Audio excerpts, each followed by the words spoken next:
कोटि ब्रह्मांड नायक, अकारण करुणा वरुणालय परात्पर ब्रह्म भगवान श्री सीताराम जी के चरणों में बारंबार वंदन। भूत भावन भगवान विश्वनाथ, माँ अन्नपूर्णा एवं श्री हनुमान जी महाराज के पावन श्री चरणों में साष्टांग दंडवत। कलि पावना अवतार प्रातः स्मरणीय परम पूज्यपाद गोस्वामी तुलसीदास जी महाराज के पावन चरणों में बारंबार वंदन। श्री रामनवमी के इस परम पुनीत अवसर पर बोकारो झारखंड के इस पावन धराधाम पर श्री राम कथा आयोजन ट्रस्ट संस्था के तत्वावधान में गाई जा रही है 9 दिवसीय श्री राम कथा महोत्सव, जिसमें कथा यात्रा में बहते बहते आज हम और आप 8वें सत्र में यहाँ उपस्थित हुए हैं। आज के बाद कल विश्राम सत्र है। एक सूचना आपको दूं, कल की कथा प्रातः बेला में होगी। कितने बजे से? 10 बजे से। कितने बजे से होगी? आने में कोई समस्या नहीं है ना? तब ठीक है। कितने लोग आ जाएंगे सुबह 10 बजे? यदि इतने लोग आएंगे तो बहुत है। इसके बाद जो आएगा वो भलुआ में। इस पूरे आयोजन के मुख्य यजमान हमारे भैया श्रीमान प्रेमचंद्र जी, कुमार प्रेमचंद्र जी। इनके साथ आज श्रीमान मनोज कुमार जी, श्रीमती रेशु शर्मा जी, श्रीमती ललिता सिंह जी। आज 8वें सत्र में दैनिक यजमान श्रीमान अभिषेक सिंह, पूजा सिंह, मीना सिंह, श्रीमान R.K. पांडे जी सपरिवार, रांची से श्रीमान राजेश गुप्ता जी, श्रीमती संगीता राज, श्रीमान संजय रस्तोगी जी सपरिवार।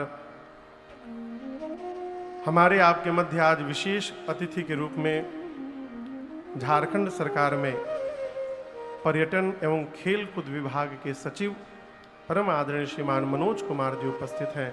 बहुत बहुत स्वागत, अभिनंदन आपका। जय जय। एक बार ठीक से बजा दीजिए। कलकत्ता से चलकर आए हमारे बड़े भैया जी पूज्य श्री धर्मनाथ तिवारी जी, आसपास दूर दूर से आए आप सभी कथा के रसिक श्रोता बंधु माताएं बहनें, YouTube एवं Facebook के माध्यम से पूरे विश्व में जहां जहां भी लोग इस कथा के प्रसारण को देख सुन रहे हैं, आप सभी लोगों को मेरा सादर जय सिया राम। जय सिया राम। और जोर से कहिए जय सिया राम। ये हुई ना बात। तो कल कथा कहां पर विश्राम हुई थी?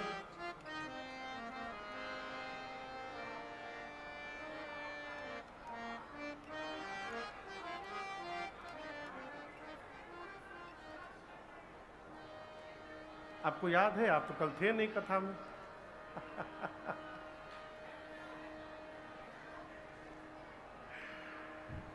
भगवान चित्रकूट में वास किए हैं। कहां वास किए हैं? चित्रकूट। और राम जी स्वयं जाकर नहीं रुके हैं।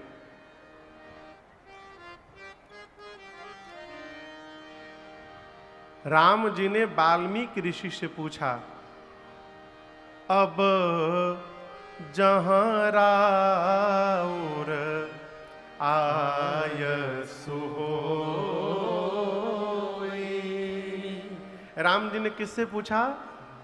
श्री वाल्मीकि ऋषि से कहा, हे मुनिवर, आपकी जहां आज्ञा होगी वास करऊं कछु काल कृपा।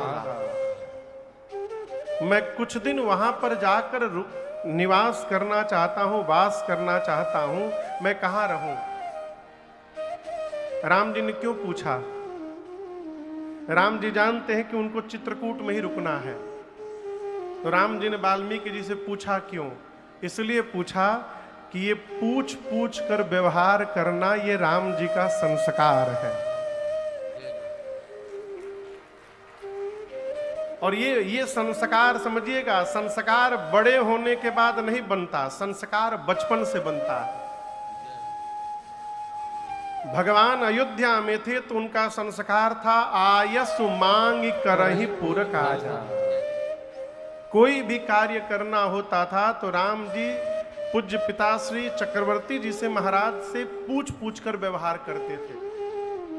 और वो संस्कार बना है, इसलिए जीवन में जो भी श्रेष्ठ दिखाई पड़ रहा है, राम जी उनसे पूछ पूछ करके आगे का व्यवहार करते हैं। ये संस्कार है। अब आप कहोगे महाराज पूछना क्यों है? देखिए एक बात समझिएगा, जीवन में जब आप अपने श्रेष्ठ से अनुमति लेकर के व्यवहार करते हैं, आपके श्रेष्ठ ने कह दिया कि हाँ जाइए ये कार्य करिए, तो फिर वो कार्य आपको नहीं करना पड़ता है। श्रेष्ठ के मुख से निकला हुआ वचन ही उस कार्य को पूर्ण करा देता है। हम केवल निमित्त मात्र बने रहते हैं।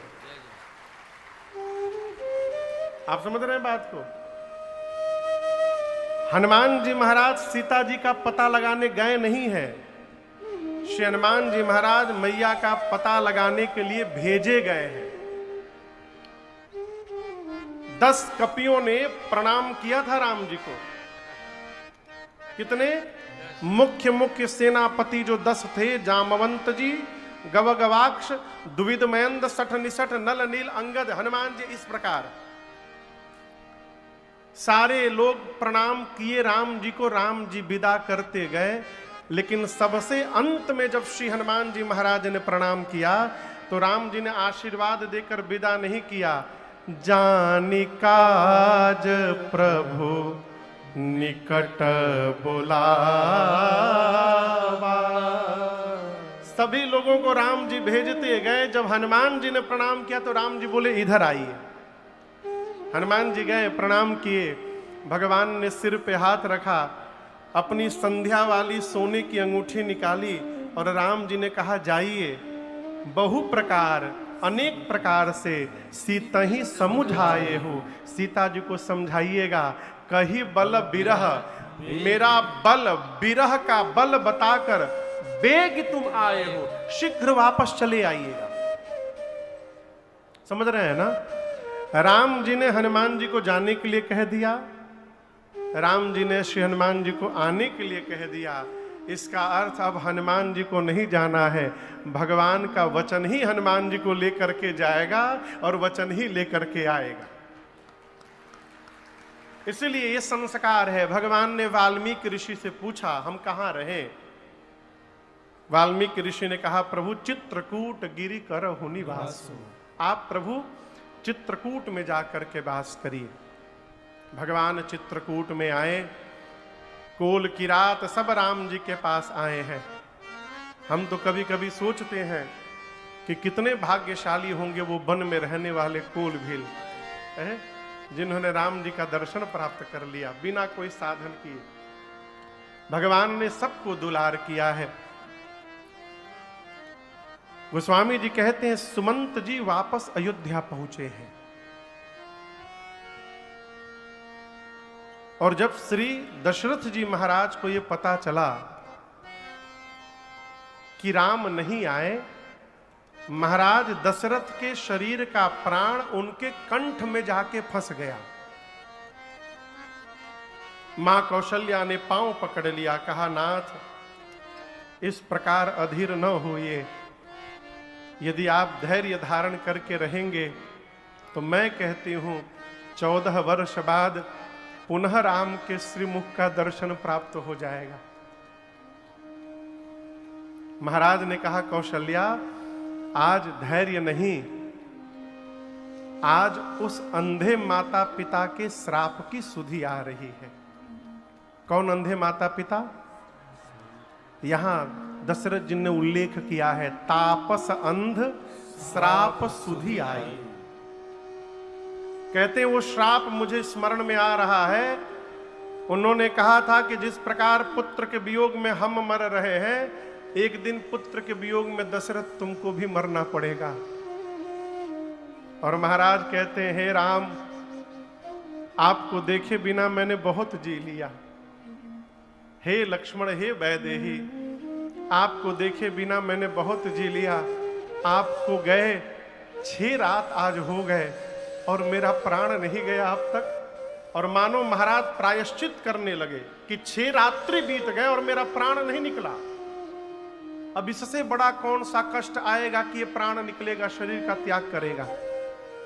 और उसी क्षण महाराज, उसी रात्रि, उसी समय 6 बार मुख से राम शब्द का उच्चारण करके, राम राम कही, राम कही, राम राम कही, राम तन परिहरि रघुबर बिरह, राम गयऊ सुरधाम। 6 बार मुख से राम राम राम राम राम राम शब्द का उच्चारण किया।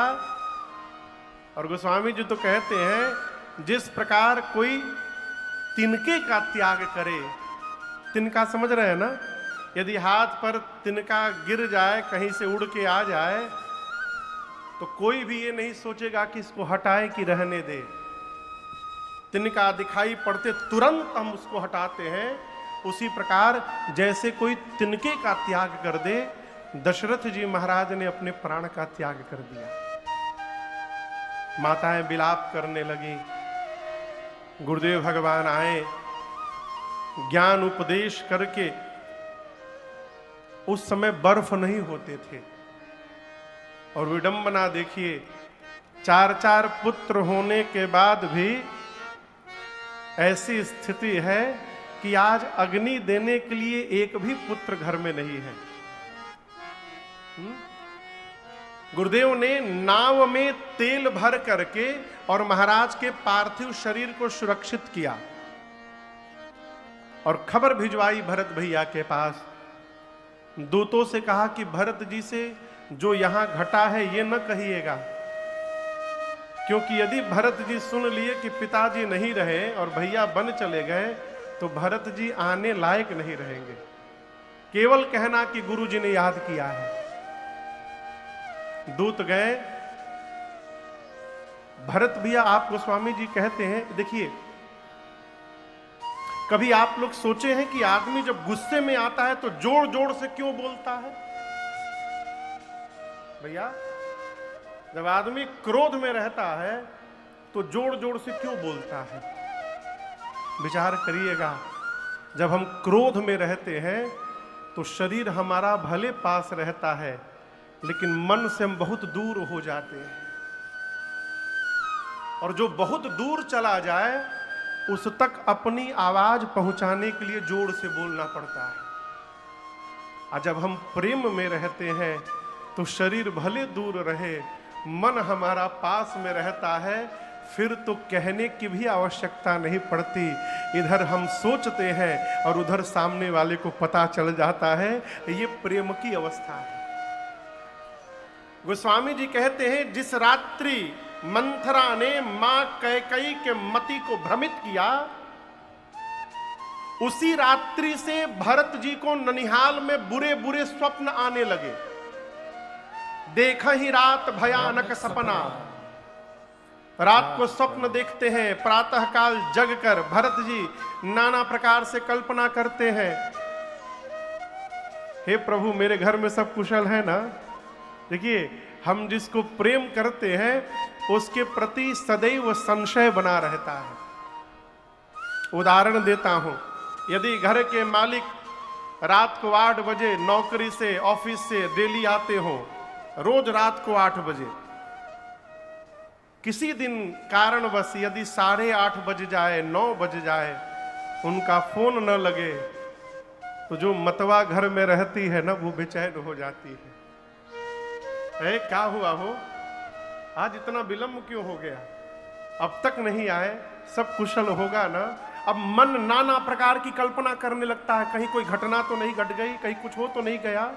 और जिससे प्रेम नहीं है वो रात भर नहीं आवे, कोई फर्क नहीं पड़ता किसी को। भरत भैया सवेरे जगते हैं, कल्पना करते हैं, डर के मारे भगवान शंकर की आराधना करते हैं। अयोध्या के दूत जब पहुंचे, भरत जी कांप गए देखकर। अचानक पूछे क्या हुआ? दूतों ने कहा कुछ पूछिए मत प्रभु, गुरुदेव ने स्मरण किया है, शीघ्र चलिए। जैसे कहा, भरत भैया जिस स्थिति में थे उसी स्थिति में दौड़ पड़े। सीधे मां कैकेयी के द्वार पर गए। मां ने द्वार पर आरती उतारा है, भीतर ले गई, बिछाई बिठाई, दुलार करती हैं, पूछती हैं भरत आपके मामा के घर सब कुशल है ना? भरत जी कहते मां वहां तो सब कुशल है, मेरी अयोध्या में सब कुशल है ना मां? कैकेयी मैया पूछी क्यों पूछ रहे हो? भरत जी बोले मां आज मैं जब अयोध्या में प्रवेश किया ना तो मुझे ऐसा लगा कि मेरी अयोध्या के श्री का हरण हो गया। अयोध्या के वासी आज मेरा मुख नहीं देखना चाह रहे थे। मेरे घर में सब कुशल है ना मां? कैकेयी जी ने कहा भरत कुशल तो मैंने सब कर लिया, मंथरा ने बड़ी सहायता की मेरी, लेकिन क्या कहूं ब्रह्मा जी ने एक बात बिगाड़ दी बीच में। भरत जी पूछे क्या हो गया मां? अब यहां दर्शन करिए। आपको बताऊं कैकेयी मैया ने जब वरदान मांगा था, दो राम के स्थान पर भरत का तिलक और राम को 14 वर्ष का वनवास, अयोध्या में विलाप करने लगी पूरी अयोध्या। तब अयोध्या की जो श्रेष्ठ माताएं थीं, ब्राह्मण देवताओं की जो देवियां थीं, ये सभी माताएं कैकेयी मैया के घर में जाकर उनको समझाने लगी।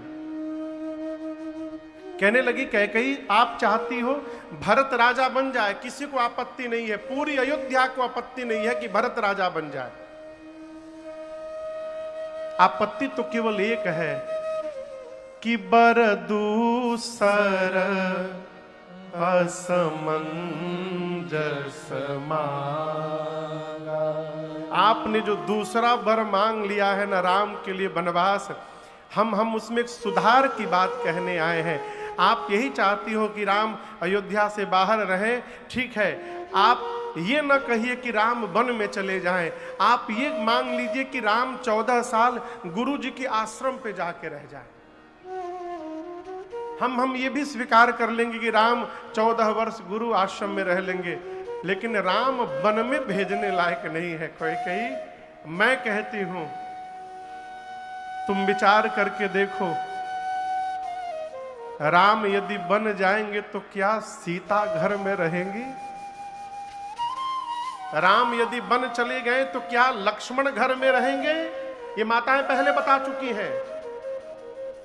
और तुम्हारा पुत्र भरत जिस राम को भगवान मानता है, तुम विचार करो क्या भरत कभी राम के सिंहासन पर बैठेंगे?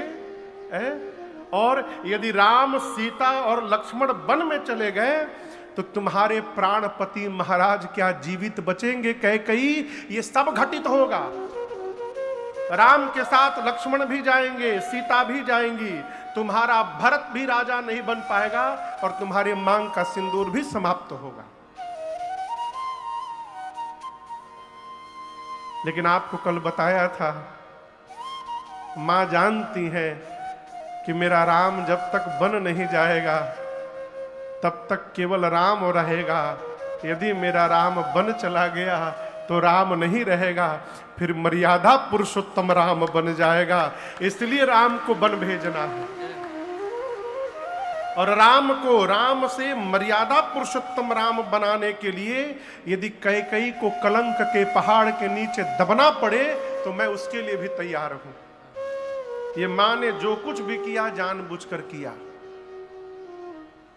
कैकेयी मैया ने भरत जी से कहा, भरत मैंने सब ठीक कर लिया था, लेकिन क्या कहूं ब्रह्मा जी ने एक काम बिगाड़ दी बीच में।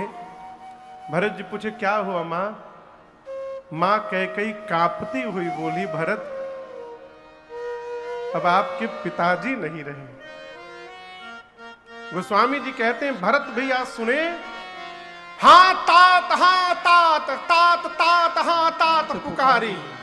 तात तात कह के भरत जी खड़े खड़े गिर पड़े धरती पर, लगे छटपटाने। कह के मैया संभाल करती है। भरत जी बिलख कर पूछे मां क्या हुआ था मेरे बाबूजी को? और यहां कैकेयी मैया ने सब बता दिया, छिपा करके नहीं बताया, जो जो किया था वो बता दिया। और भरत भैया जब सुने कि मेरे बड़े भैया वन में चले गए, राम जी के वनवास की बात कान में आते भरत जी अपने पिताजी की मृत्यु भूल गए। गोस्वामी जी कहते हैं भरत ही बिसरेऊ पितु मरण, सुनत राम बन गौन, हेतु अपन पौ जान जिय, थकित रहे धरि मौन। मेरे कारण, अब यहां दर्शन करिए, भरत जी ना कैकेयी मैया का अपराध मानते हैं, न मंथरा का, न महाराज दशरथ का। भरत जी कहते हैं किसी का अपराध नहीं है, अपराध तो मेरा है। न ये पापी भरत जन्म लेता, न इस पापी को तू राजा बनाने का सपना देखती। ये सब मेरे कारण हुआ है। भरत जी गए मां कौशल्या के पास, गोद में बैठकर बिलख कर कहने लगे मां मैं सौगंध लेकर कहता हूं मां, भैया के बन जाने में मेरी कोई सहमति नहीं है मां। यदि प्रभु के वनवास में मेरी तनिक भी इच्छा हो तो जो पाप गुरु की हत्या से लगता है भरत को लग जाए मां। जो पाप माता पिता की हत्या से लगता है मैं लेने को तैयार हूं मां। भरत जी 28 पाप कह गए कि ये सारे पाप मुझे लग जाएं। कौशल्या मैया ने भरत जी से कहा भरत सूर्य को देखे हो ना,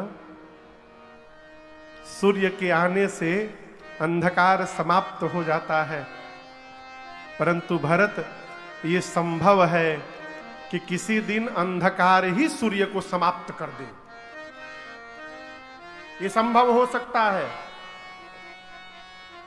जल से निकलने के बाद मछली मरे नहीं जीवित रह जाए, यह भी संभव हो सकता है। ज्ञान होने के बाद भी मोह समाप्त न हो, यह भी संभव हो सकता है?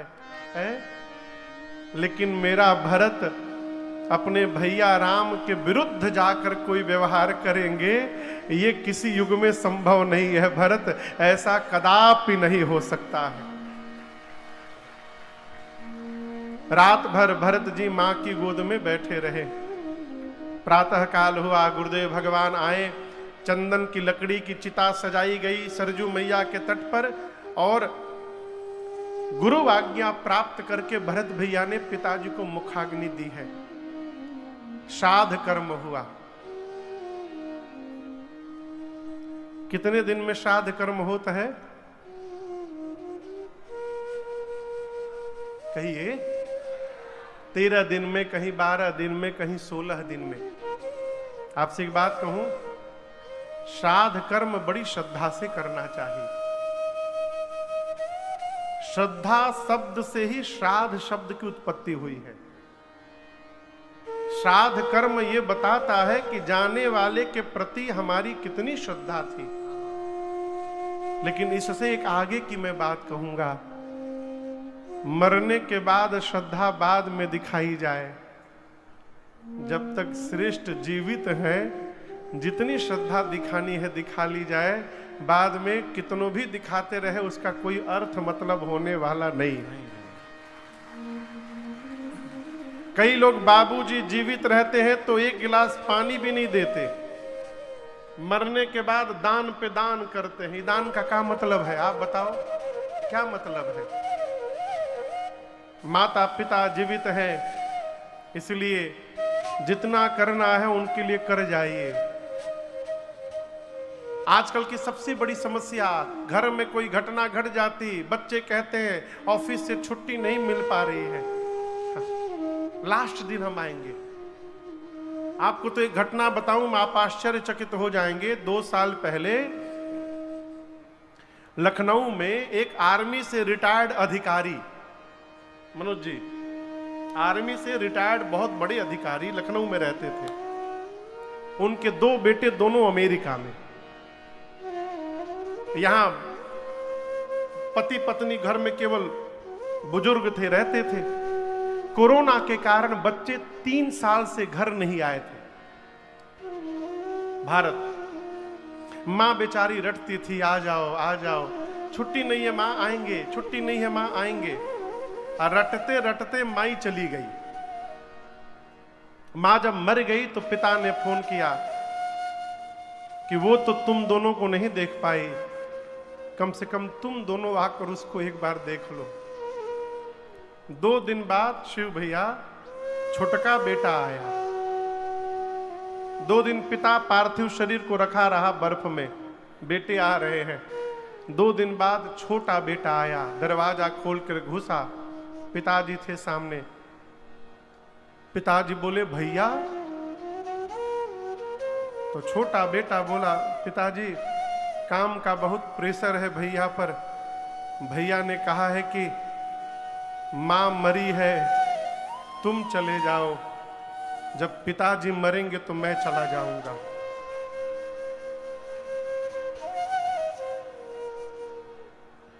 आप कल्पना कर सकते हैं, जिस पिता ने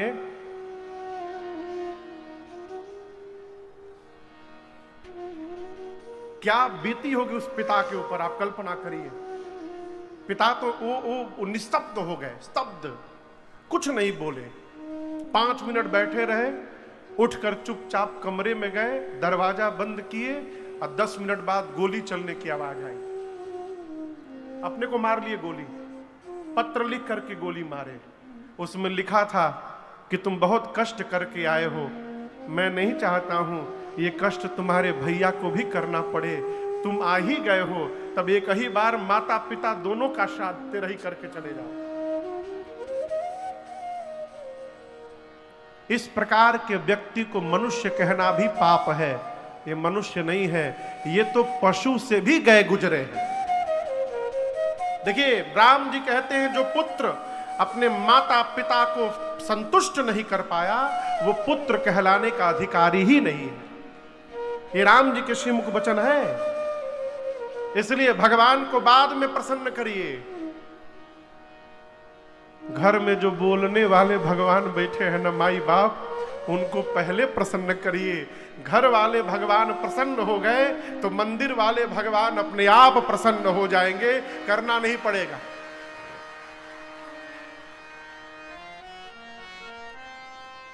श्राद्ध कर्म हुआ और इसके बाद श्रद्धांजलि सभा बैठी अयोध्या में।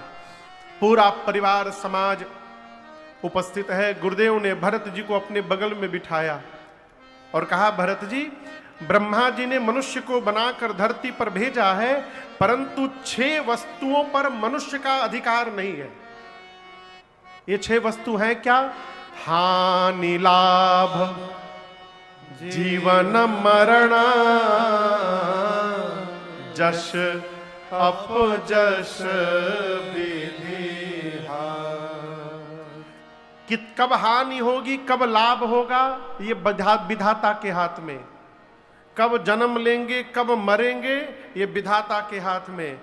कब यश लगेगा, कब अपयश लगेगा, ये भी विधाता के हाथ में। इस पर हमारा आपका कोई अधिकार नहीं है।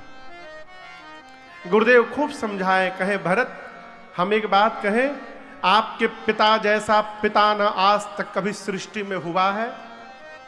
आपके पिता जैसा पिता न वर्तमान इस धरती पर है।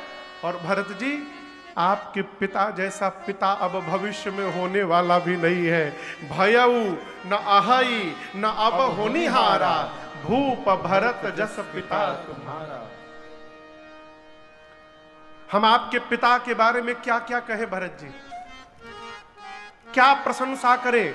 जिस महाराज के लिए इंद्र अपना आधा राज सिंहासन रिक्त कर दिया करते थे, जिस महाराज की प्रशंसा ब्रह्मा करते हो, शंकर करते हो, और तो और जिसके घर में राम पुत्र बन करके खेल रहे थे, उस महाराज के सौभाग्य के बारे में मैं क्या क्या बताऊंगा आपको। भरत जी, आपके पिताजी सब प्रकार से बड़भागी थे। मैं एक बात कहूं आपको, आपके पिताजी को प्राण से प्रेम नहीं था, आपके पिताजी को वचन से प्रेम था। यदि प्राण से प्रेम होता ना तो महाराज वचन छोड़ देते, प्राण बचा लेते। लेकिन आपके पिताजी ने वचन बचाया, प्राण का त्याग कर दिया। एक वचन मानकर आपके भैया वन में चले गए भरत जी, दूसरा वचन मान करके आप राजा बन जाइए ना। हम कहते हैं आप राजा बन जाएंगे ना, कोई अन्यथा नहीं कहेगा। सुन सुख लहब राम बैदेही, सीताराम जी भी वन में जहां होंगे और उनको पता चलेगा कि आप राजा बन गए हैं, राम जी भी प्रसन्न हो जाएंगे। हम तो कहते हैं भरत जी, यदि आपके मन में कोई संकोच है तो अभी राजा बन जाइए। कब बन जाइए? अभी। और 14 साल बाद जब राम जी लौट कर आएंगे ना, उस समय सारी सत्ता उनको सौंप करके सेवा करिएगा। सौंपे हु राज राम के आए, सेवा करे हु स्नेह सुभाए। प्रेम से सेवा करिएगा। सुमंत जी ने भी कहा, भरत जी गुरु जी ठीक कही रहे हैं, अभी राजा बन जाइए, राम जी जब आएंगे फिर विचार करके जो मन करेगा करिएगा। लेकिन आपको एक बात कहूं, भरत जी एक बात जानते हैं क्या? जो आनंद छोटा बन के रहने में है, वो आनंद बड़ा बन के रहने में मिलने वाला नहीं है। हम सभी भाइयों में हमारे भैया सबसे बड़े हैं, अभी कलकत्ता से आए हैं। भैया है तो हम लोग निश्चिंत, हम लोग घूमते हैं, कथा करते हैं। परिवार में यदि कोई बड़ा है तो स्वयं को मालिक बनने से रोका जाए। यदि कोई भी हमसे बड़ा है तो बड़े को घर का मालिक बनने रहना देना चाहिए, अपने को छोटा बन के रहना चाहिए। भरत जी जानते हैं कि लेते समय जो मन रहता है, लौटाते समय वो मन नहीं रहता। ये कटु सत्य मैं कह रहा हूं। आपको यदि विश्वास न हो इस वाक्य पर तो प्रैक्टिकल करिए। घर की तिजोरी की चाबी घर में किसी सदस्य को दे दीजिए, बेटा हो बहू हो किसी को भी, और कहिए 6 महीने के लिए आप घर के मालिक।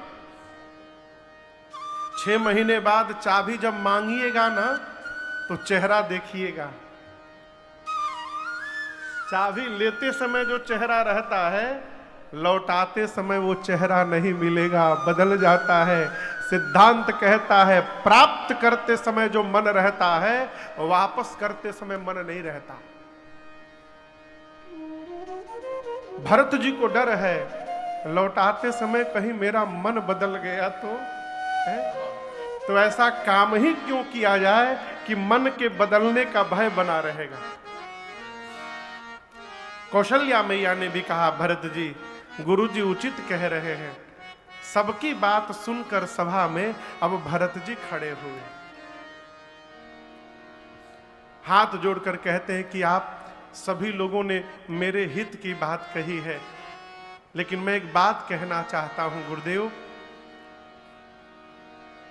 कोई स्त्री शरीर पर जितने गहने होते हैं, सबसे ऊपर गहना मांग टीका होता है और सबसे नीचे गहना पांव में बिछिया होता है। भरत जी बोले शरीर के जितने गहने होते हैं गुरुदेव, यदि कोई स्त्री सारे गहने पहन ले, लेकिन यदि कोई कपड़ा ना पहने ना शरीर में, तो वो सारे आभूषण व्यर्थ लगते हैं गुरुदेव। शरीर में यदि रोग हो जाए तो 56 प्रकार का भोग व्यर्थ लगने लगता है। मन में यदि वैराग्य नहीं है गुरुदेव, तो ब्रह्म पर प्रवचन दिया जा रहा है व्यर्थ है। हृदय में यदि प्रेम नहीं है, तो बिना प्रेम का किया गया जप तप व्रत पूजा सब व्यर्थ है, कोई मतलब नहीं उसका। कितना भी सुंदर शरीर हो गुरुजी, यदि उस शरीर में प्राण नहीं है तो वो शरीर व्यर्थ है। गुरुजी बोले आप ये सब क्यों कह रहे हो? भरत जी बोले गुरुदेव उसी प्रकार अयोध्या में आप सब लोग हैं, लेकिन यदि मेरे भैया राम नहीं है बस, तो भरत के लिए अयोध्या व्यर्थ है। इस अयोध्या का कोई अर्थ नहीं मेरी दृष्टि में।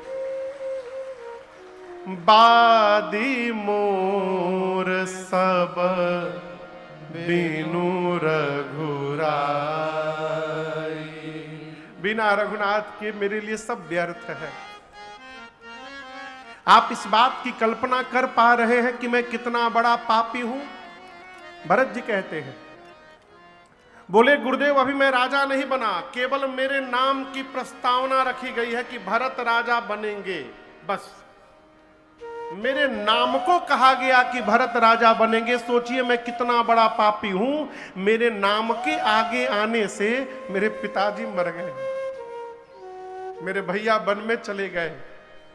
गुरुदेव जिस दिन ये पापी सिंहासन पर बैठ जाएगा ना, ये धरती बर्दाश्त नहीं कर पाएगी, फट के रसातल में चली जाएगी। गुरुदेव इस सिंहासन पर धर्मशील राजा चाहिए। आप सबने अपनी बात कह दी, अब आज्ञा हो तो मैं अपनी बात कहूं। गुरु जी ने कहा कि कहिए।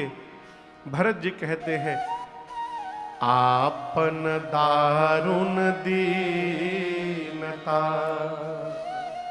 सब कहूं सब ही सिरु नाय, देखे बिनु रघुनाथ पद जिय के जरनी न जाय। भरत जी कहते हैं गुरुदेव मैं जब तक भैया के श्री चरण का दर्शन नहीं कर लूंगा, तब तक मेरे हृदय में जो ताप तप रहा है ये शांत होने वाला नहीं है।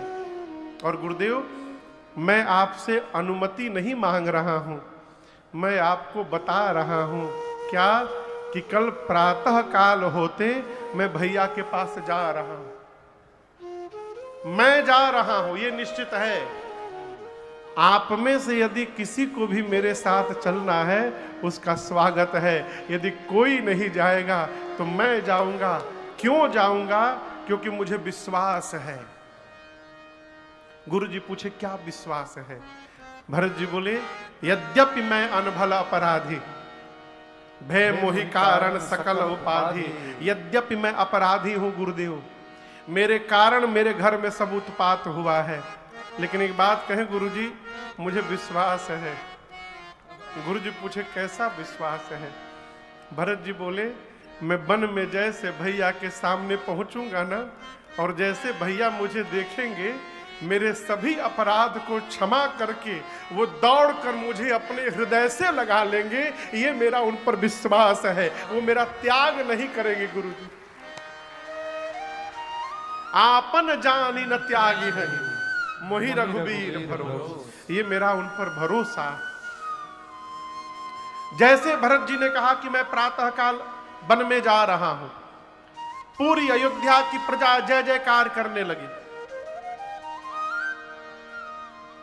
इज चलता प्रात लखी नीके,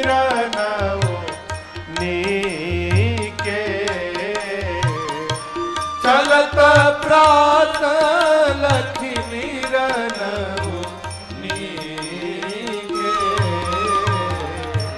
भरत प्राण प्रिय भेष बही के, भरत प्राण प्रिय भेष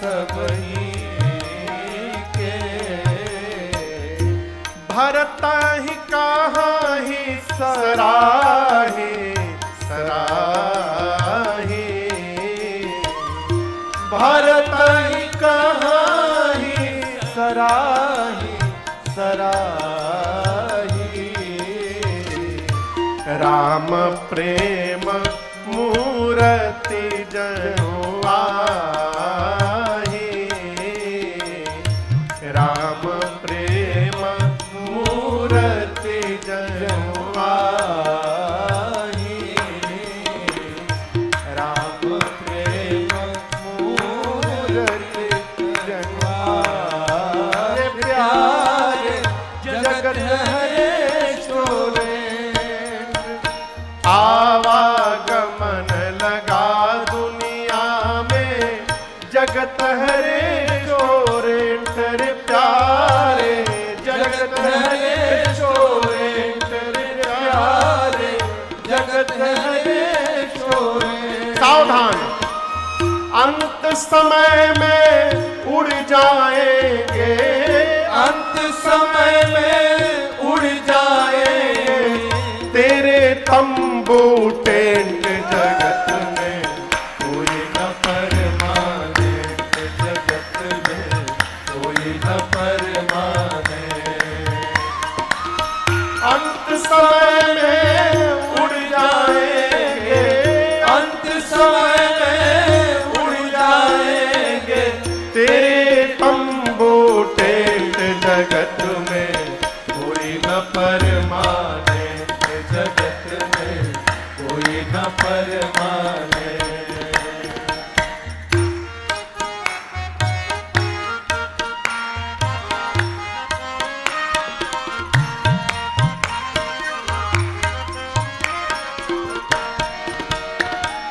हरिद्वार चाहे मथुरा काशी, घूमो दिल्ली कैंट रे प्यारे, घूमो दिल्ली कैंट रे प्यारे, घूमो दिल्ली कैंट। हरिद्वार चाहे मथुरा काशी, घूमो दिल्ली कैंट रे प्यारे, घूमो दिल्ली कैंट रे प्यारे, घूमो दिल्ली कैंट। मन में नाम प्रभु का राखो, मन में नाम प्रभु का राखो, धोती पहनो या पैंट जगत में, कोई न परमानेंट जगत में, कोई न परमानेंट। मन में नाम प्रभु का राखो, मन में नाम प्रभु का राखो, धोती पहनो या पैंट जगत में, कोई न परमानेंट जगत में, कोई न परमानेंट।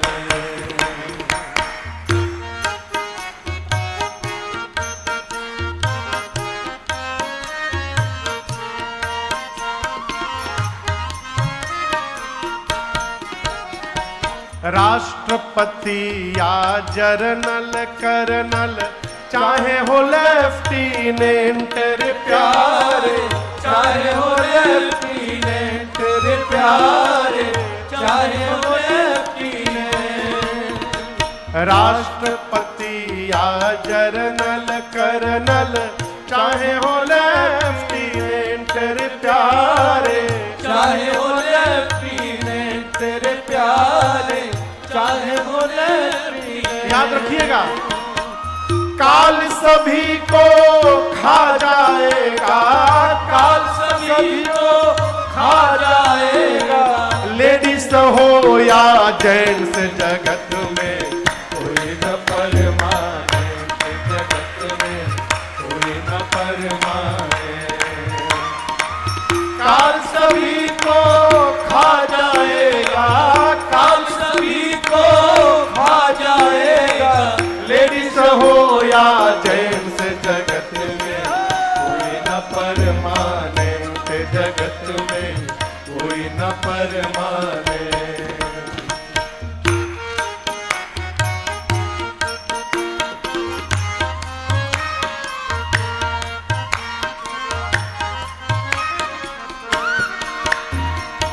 साधु संत की संगत कर लो, ये सच्ची गवर्नमेंट रे प्यारे, ये सच्ची गवर्नमेंट रे प्यारे, ये सच्ची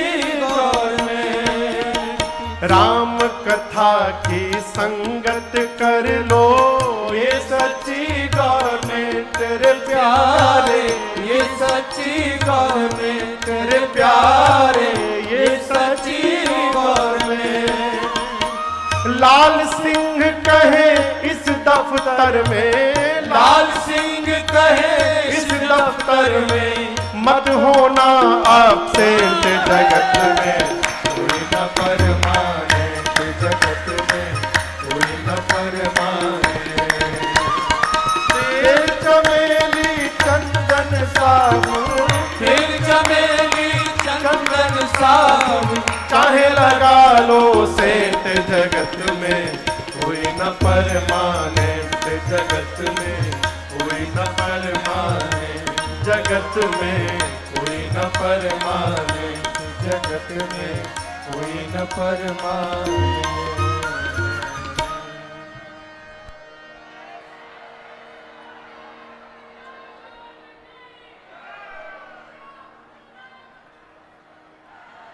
जगत में कोई न परमानेंट। हमारे पास जो संपत्ति है, ये संपत्ति भी भगवान ने हमको दी है। हम केवल केयर टेकर हैं। ये भ्रम भले बना हो कि हमारी संपत्ति है, लेकिन है वो नहीं। आप भ्रम बना के रखिए आपकी है? बाबूजी, पूज्य बाबूजी रामानंद राय जी गिरडी ग्राम धुड़गरगी में राम कथा कराए थे 2 साल पहले। अपनी है वो नहीं बाबूजी, सब भगवान की। हम केयर टेकर बने हैं बस यहाँ पर। जिस प्रकार भरत जी कहते हैं कि भगवान की संपत्ति छोड़कर यदि मैं चला गया तो मेरा परिणाम मंगल होने वाला नहीं है, उसी प्रकार यदि आप भी अपने घर परिवार को अधर्म में छोड़ करके जाएंगे तो आपका भी परिणाम मंगल होने वाला नहीं है। हमारा सिद्धांत का है, घर में भइल खटपट तो चल बाबा के मठ पर। घर में तनिको खटपट हुआ, अब हम साधु बन जाएंगे। भरत जी सेवकों को बुलाकर अयोध्या का भार सौंपे। गुरुदेव भगवान से बोले, गुरुदेव राज्याभिषेक की सामग्री ले ले, आप वन में चलते भैया का राज तिलक कर दीजिएगा। गुरुदेव ने अनुमति दी। पूरा सामान लिए भरत जी, रथ पर गुरुदेव भगवान को बिठाया, पालकी में माताओं को बिठाया। अयोध्यावासी अपने अपने वाहन पर बैठे और सबको लेकर भरत जी चले। भरत चले चित्रकूट हो रामा, राम को मनाने। भरत चले चित्रकूट हो रामा, राम को मनाने। राम को मनाने, सिया लखन को मनाने। राम को मनाने, सिया लखन को मनाने। हाँ, राम को मनाने, सिया लखन को मनाने।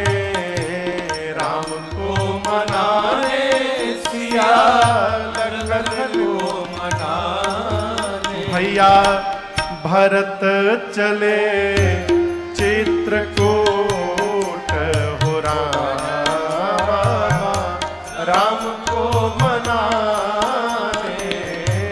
भरत चले चित्रकूट हो रामा, राम को मनाने। बंसिया राम समुझी मन माही। बंसिया राम समुझ मन माही। सानुज भरत पया देहि जाहि। सानुज भरत पया देहि जाहि। संग साधक सिद्ध सयाने हो रामा, राम को मनाने, साधक सिद्ध सयाने हो रामा, राम को मनाने, भरत चले चित्रकूट हो रामा, राम को मनाने, सिया राम को मनाने, सिया राम को मनाने।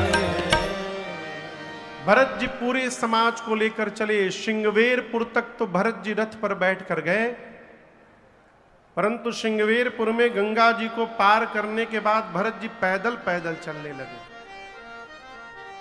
सेवकों ने कहा प्रभु रथ पर नहीं तो घोड़े पर बैठ जाइए।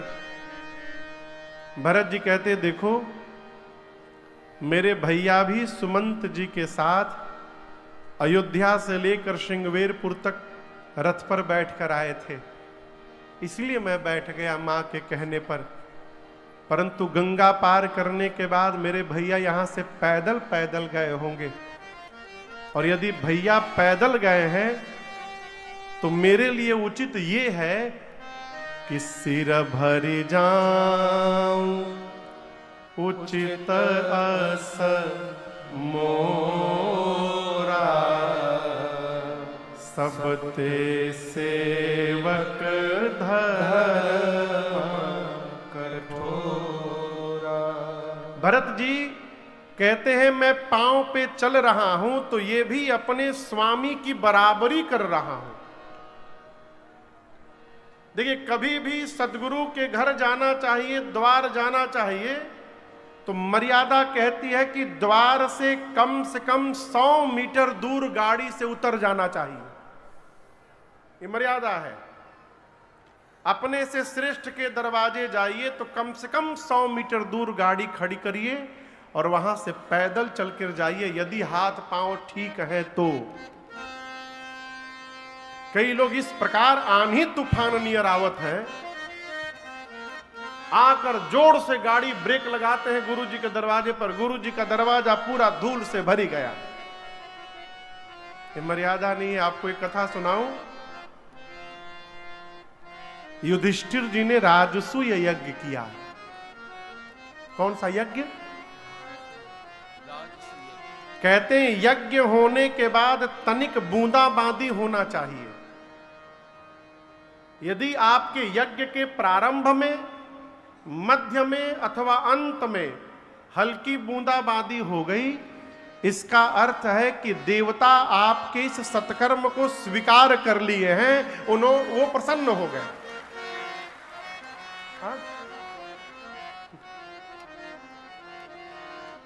युधिष्ठिर जी ने राजसूय यज्ञ किया, बारिश नहीं भई,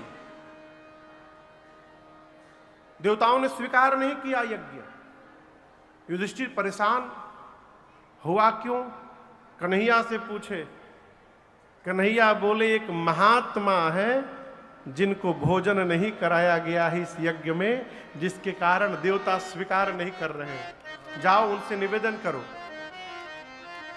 युधिष्ठिर जी गए, रथ पर बैठकर कुटिया के बाहर उतरे, जाकर पैदल दंडवत किए, निवेदन किए कि सरकार चलकर जूठन गिर जाए। महात्मा बोले मैं ऐसे भोजन नहीं करता किसी के घर में। जो मनुष्य 100 करोड़ यज्ञ का फल, कितना?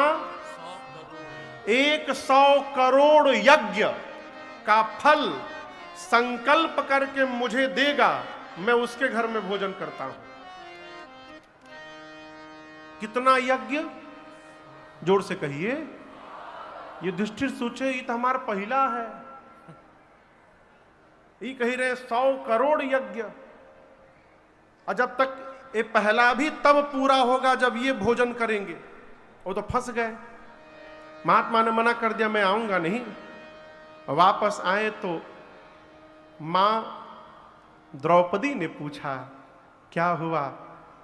युधिष्ठिर जी ने पूरी बात बताई। द्रौपदी मैया बोली मुझे ले चलिए, मेरे पास 100 करोड़ यज्ञ का फल है, मैं अभी संकल्प करके दूंगी। युधिष्ठिर पूछे आपके पास? बरबस लिए उठाई, उरलाए कृपा निहान,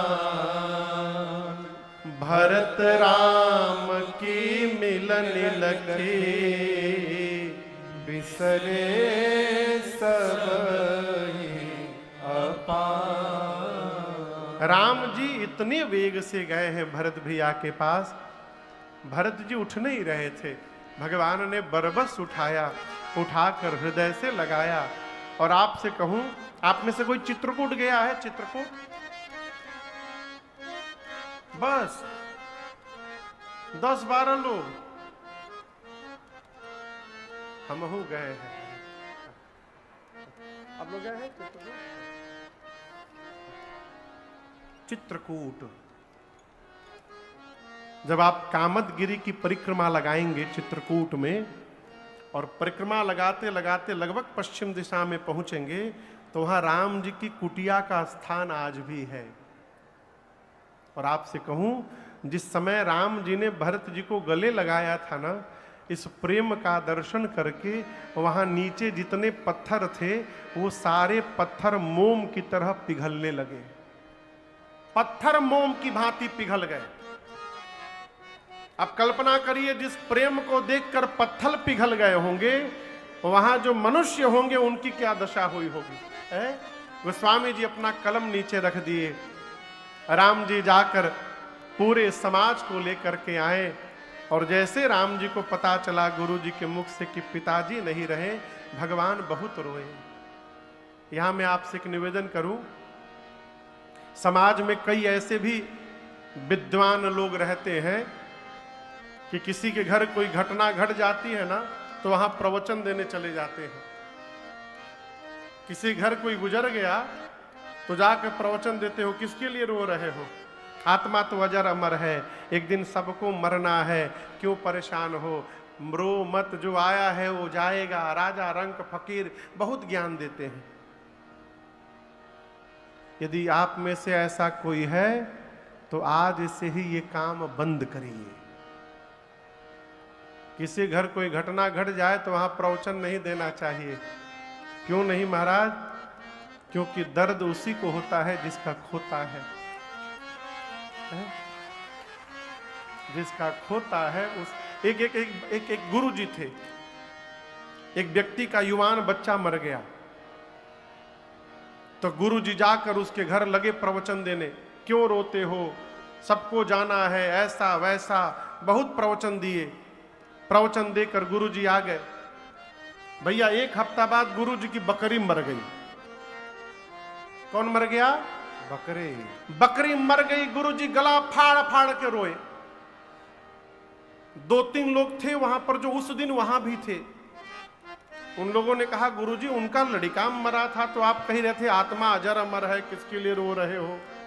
आज बकरी मरी है तो आप रो रहे हैं? बोले देखो, लड़का उसका मरा था, अब बकरी मेरी मरी है। इसका मतलब जिसका खोता है उसी को पीड़ा होती। आज राम जी इतना रोए हैं कि राम जी को रोता देख पूरी सभा रोने लगी। 2 दिन बाद एक सभा बैठी है जिसमें अयोध्या से जो गए थे वही लोग हैं, राम लक्ष्मण सीता जी नहीं है। और गुरु जी ने अयोध्या वासियों से कहा, देखिए राम जी वन में रहें चाहे राम जी अयोध्या में रहें, अयोध्या के राजा राम ही रहेंगे, क्योंकि राम जीव नहीं है, राम भगवान है। हम तो कहते हैं राम की आज्ञा का पालन करने में हमारा आपका हित है। एक बात कहे भरत जी। भरत जी ने कहा कहिए गुरुदेव।